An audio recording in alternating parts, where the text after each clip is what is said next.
Hello, Christina. Hi, Shifra. It's really wonderful to be here with you both to talk about the beautiful piece that you created together. So here I am.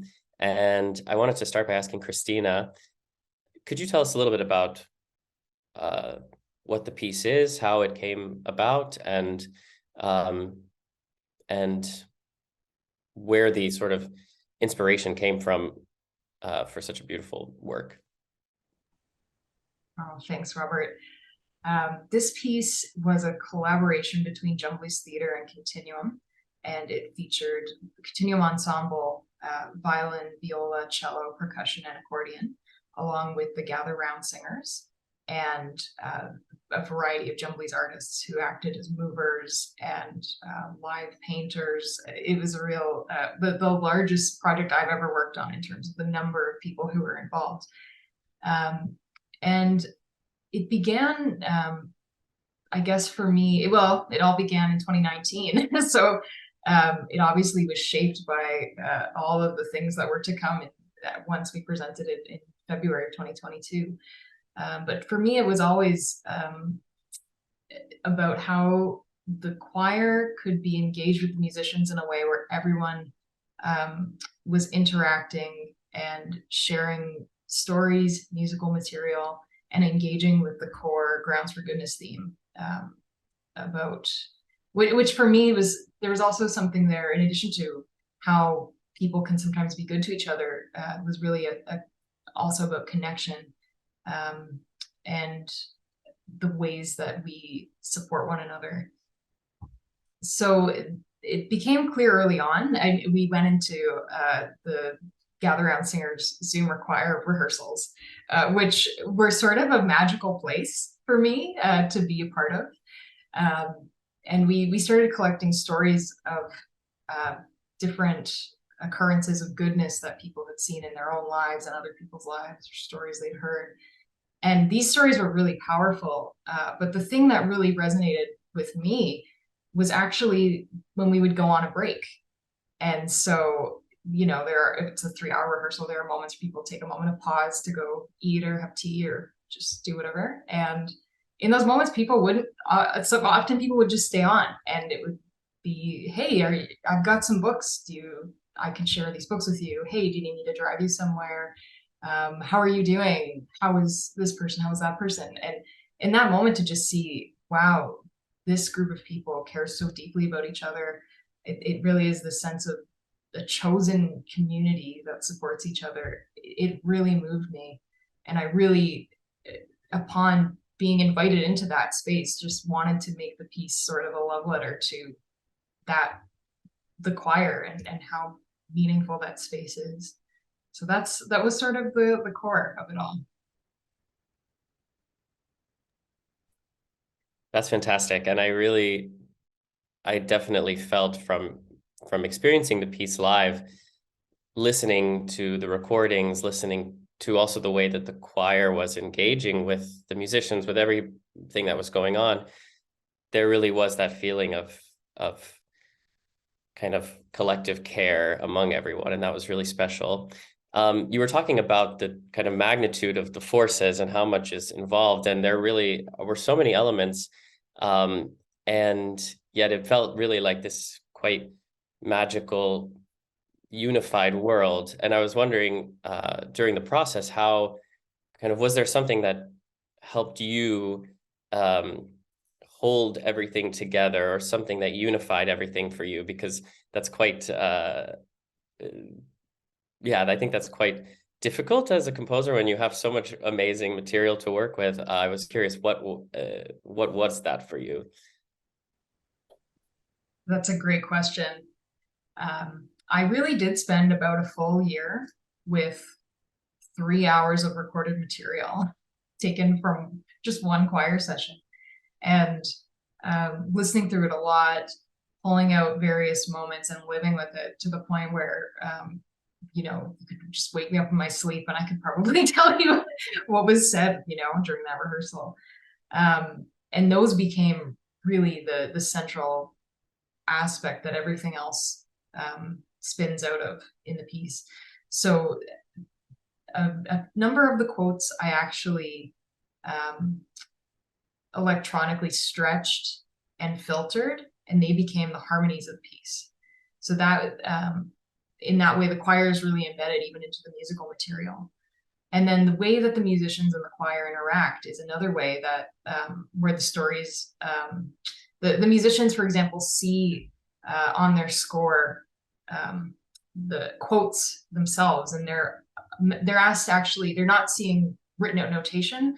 They have an electronic part derived with the harmonic material just derived from the story, and also they hear the stories spoken by the choir members, and the rhythms they play are meant to imitate the spoken material they're hearing. The harmonies they play are meant to mimic that harmonic material that comes out of the story. And then throughout the piece too, there's moments where the musicians are invited to walk around the space. And as they do so, they can approach the choir members who are also walking through the space, and they can play material that's inspired by quotes that the choir members are holding. So really, it's that's the core that is sort of informing all of the decisions about every other aspect of the piece.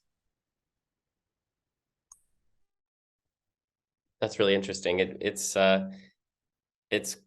quite striking how you kind of created this collective listening experience, really based kind of everything from these stories that you heard. And I think one of the things that embodied in a really physical way this kind of close listening that you cultivated were the really lovely speaker boxes that were constructed for the performance. And I was wondering if you could say a little bit about where that idea came from, or how that process, how that became a part of the piece too, because I think it really puts so much lovely attention on what we're hearing because of kind of the physical experience of it in the space.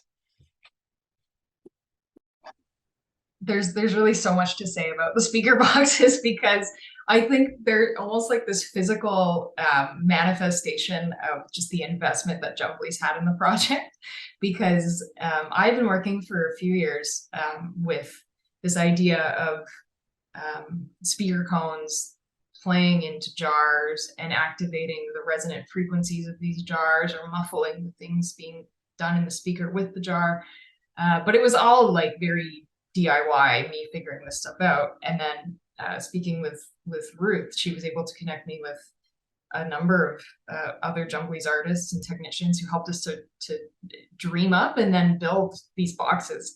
So there were 13 of them in total that Jumblies really took the lead on creating them and creating the whole vision of what those would look like. And it was such a beautiful way to fill what was a huge space the Small Arms building. So I was so grateful to have that be a part of the piece.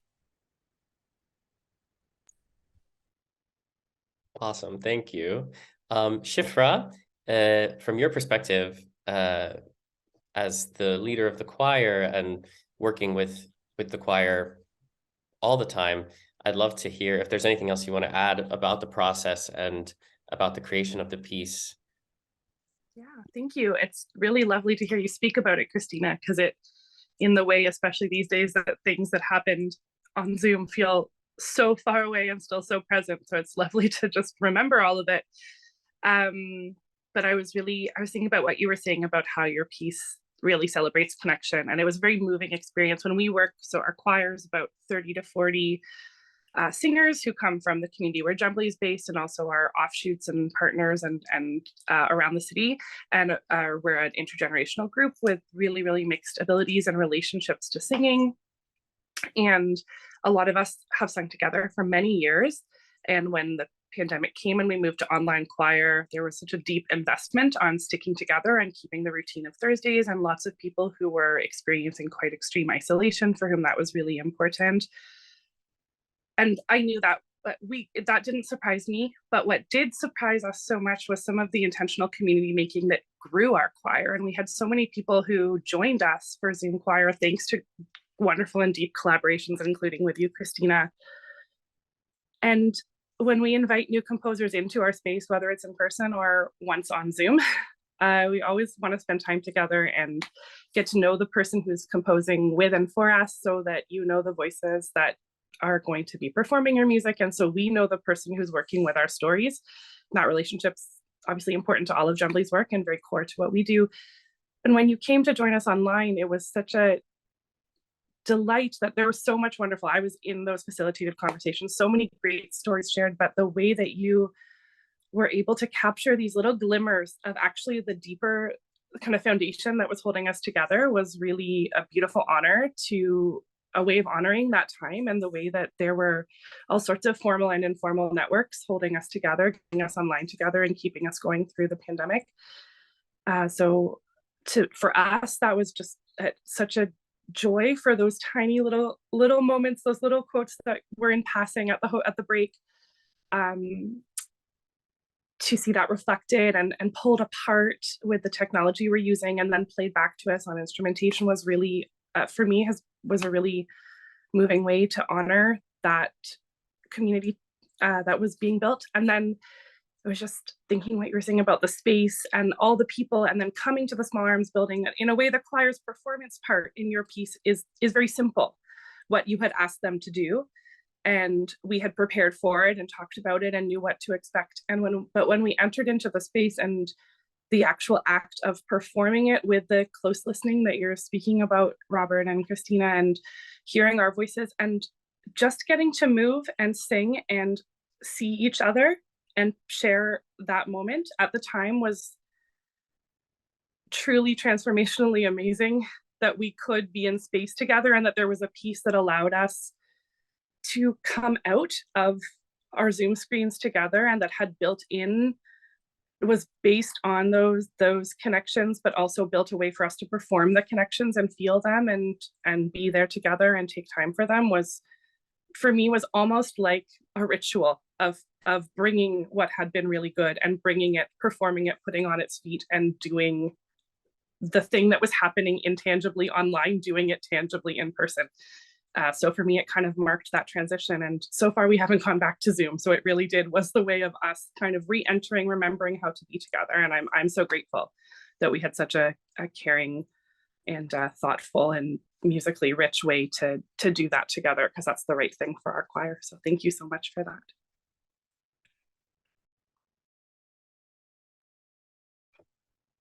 Thank you both. It was really nice to get to talk to you about this process, and having just gotten to experience the piece back in February, I'm really,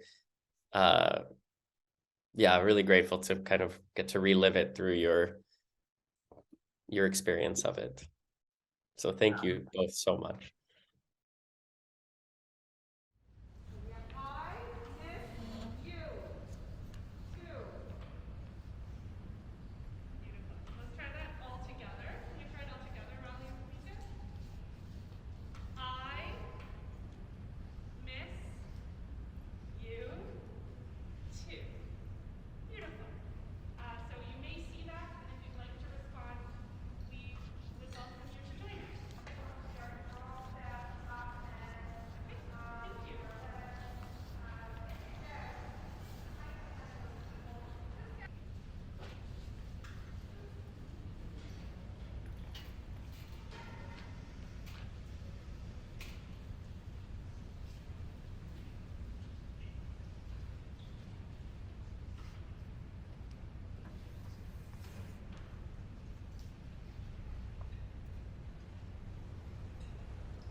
I don't know, it felt different now.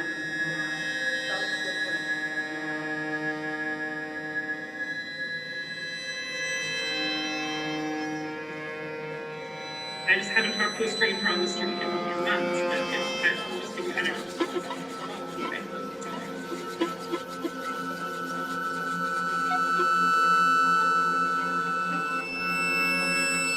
I guess that counts for something.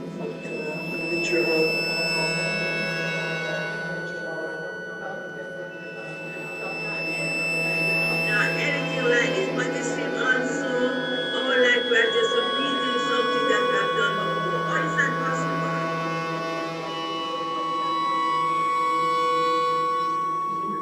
All these strange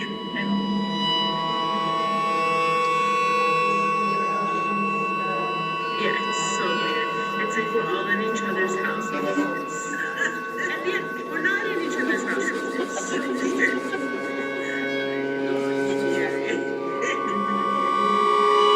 Very scary. I think many of you know me, and have known me for a long time. You might sort of think that I'm not a person who is able to carry a very threatening front.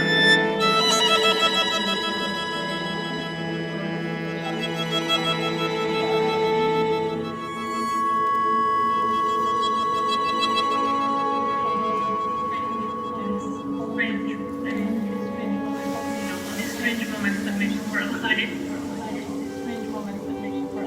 When I was 18, I had just dropped out of school and was working my first ever customer service job.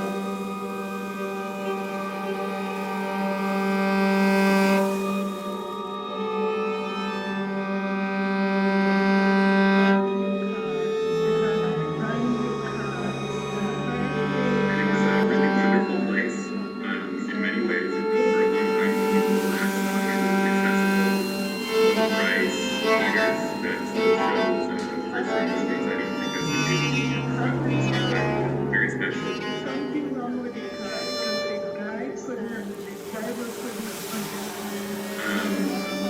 And it was, it was a customer service job, so you're kind of managing conflicts a lot.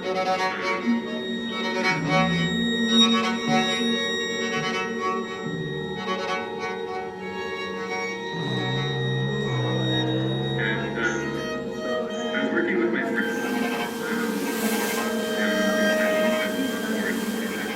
after a big rush at our homes, sitting in movie theaters watching the movies, and came out of one of the theaters looking really visibly upset.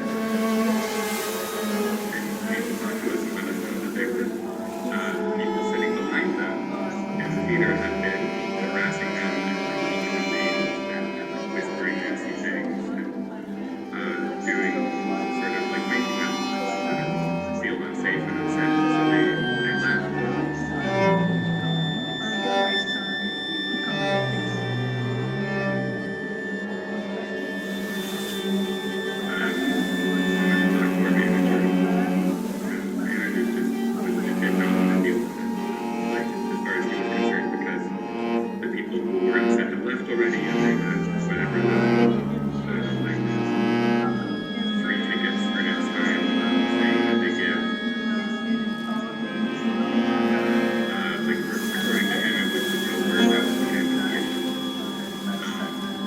But he said, if you guys want to go kick those guys out, you can do it yourself, which is not what our job was. I think many of you know me. For a long time, you might sort of think that I'm not a person who is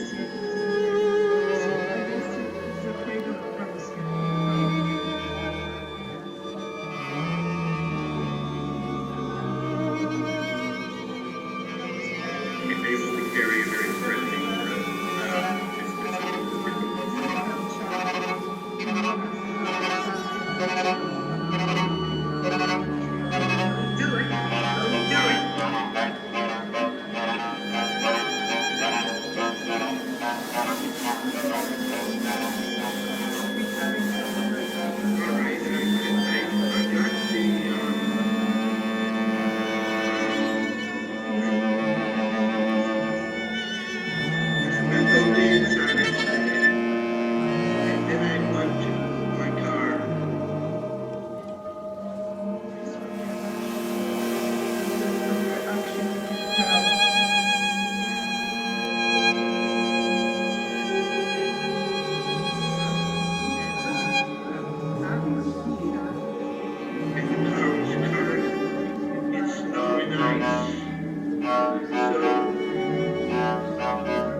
save something.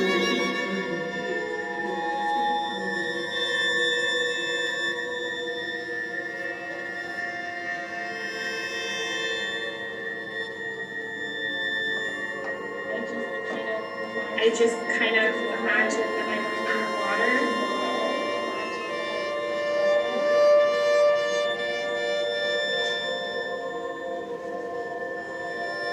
And my hands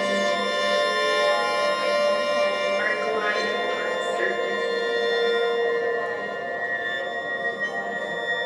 The water as I rotate my body.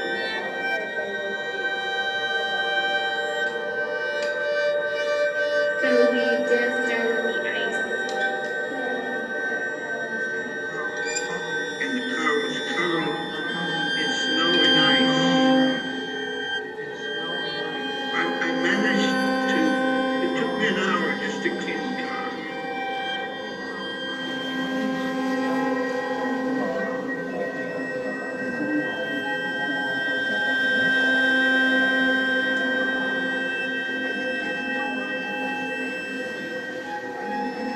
I said, I can do this, I can do anything. It's a mixture of generosity, courage.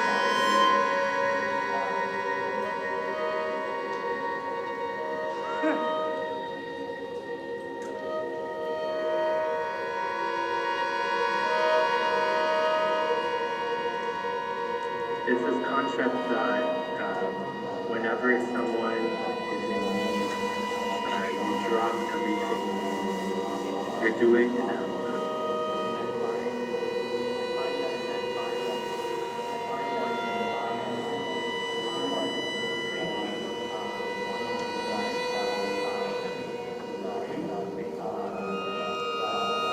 It's like the little things, simple things in difficult times.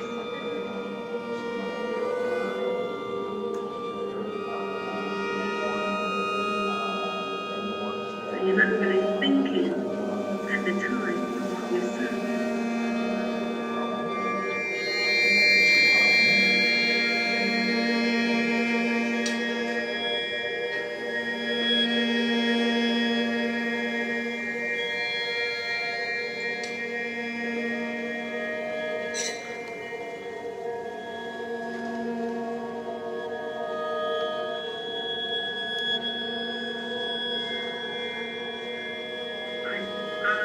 I grew up in a small town in Ontario.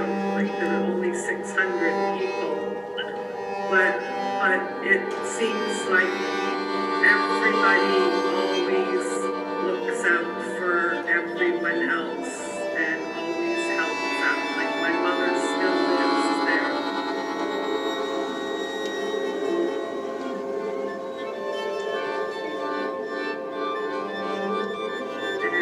And a day doesn't go by when she doesn't find muffins or soup on her porch for her or somebody calling to make sure she's okay. But it's always that way.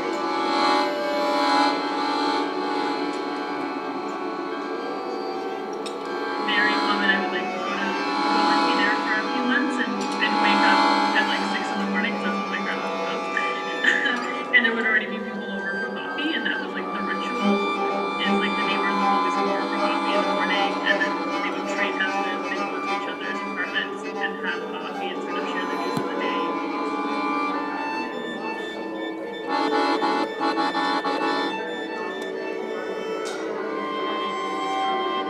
And it was just such a typical thing. It was like everyone was always in everyone's business, but everyone was always just around and they just needed something.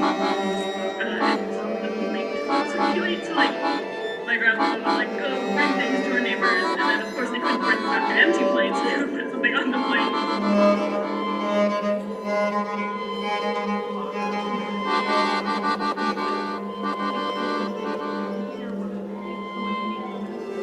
Just when I went to see the doctor today, there was a lot of icy snow on my daughter actually have to lift me over.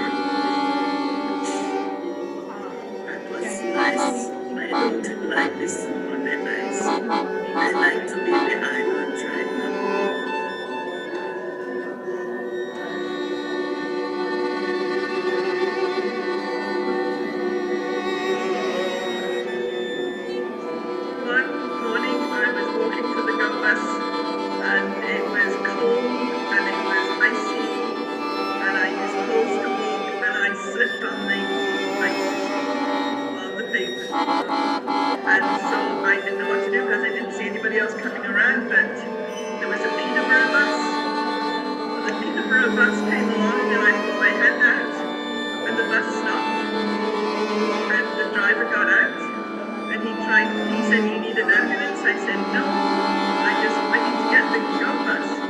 So he tried to lift me up and he couldn't because it was so slippery. And another passenger got out of the bus and the two of them together lifted me up.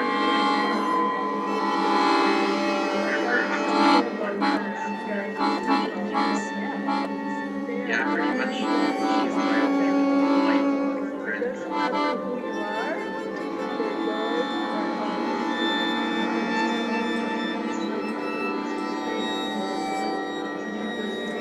it's definitely nice to have one of those people who is vice versa. Some nice people still in the world.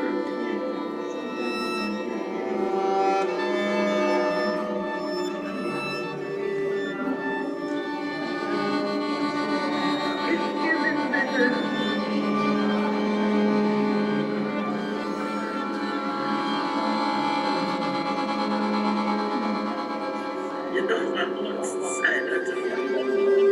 I haven't even left my room. Stuck inside. Yeah, I'm sorry, Mom.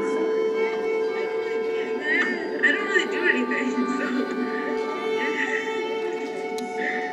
I miss you. I miss you too.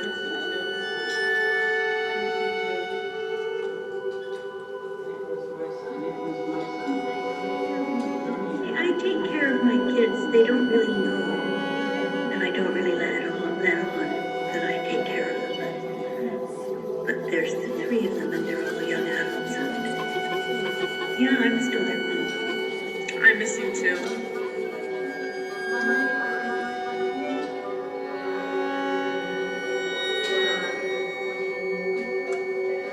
I think I'd say my siblings. I don't appreciate it. Like, show the appreciation at times.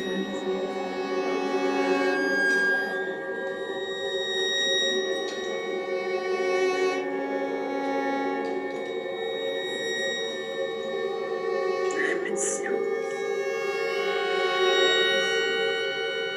I miss you too. There's two people that I'm close to. One is Shelley, and the other one is my sister. They're both there when I need them.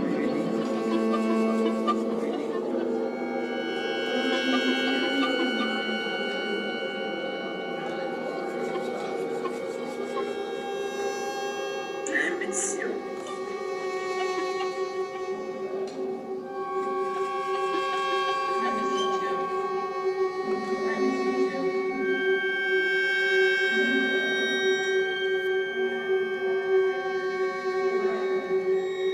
During the pandemic, I have my kids. They're taking very good care of me.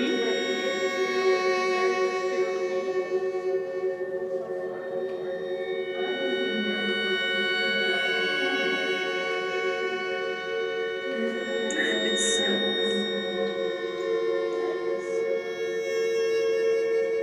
I miss you too. My kids, I have two. And all of them is alright, just me. I'm okay. Praise the Lord.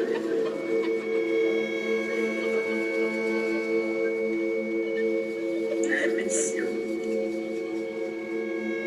I miss you too.